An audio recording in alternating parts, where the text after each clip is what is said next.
শহীদ হবে, আল্লাহ রাব্বুল আমিন তাদেরকে সর্বোচ্চ শহীদের মর্যাদা দান করবেন, বলুন সুবহানাল্লাহ।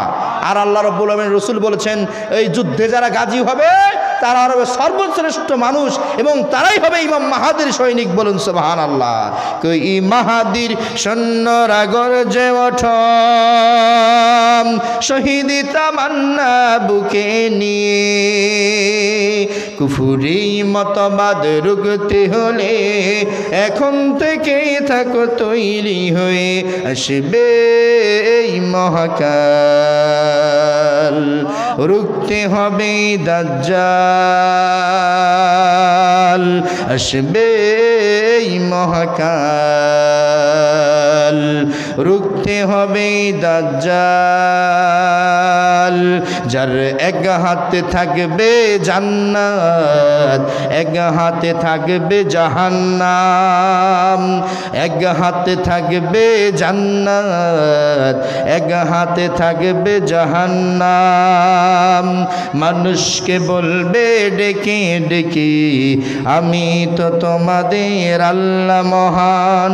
যার দিলে থাকবে ঈমান, হবে না তো সেই বেঈমান।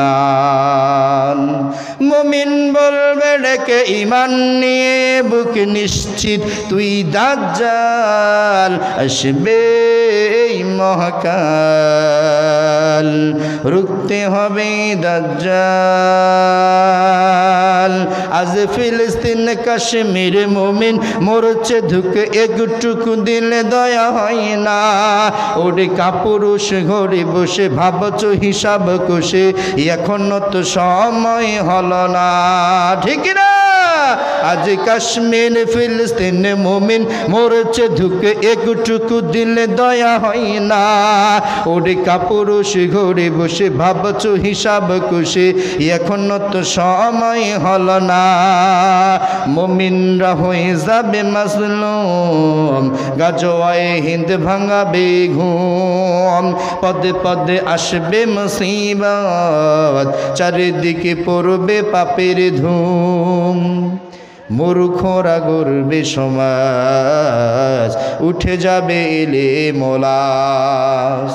আসছে কিয়ামত রুখতে মুসিবত, হাকছে ইয়া জান বেলাল, আসবে এই মহাকাল, রুখতে হবে দাজ্জাল, আসবে এই মহাকাল, রুখতে হবে দাজ্জাল। কই মাহাদির সৈন্যরা গর্জে ওঠে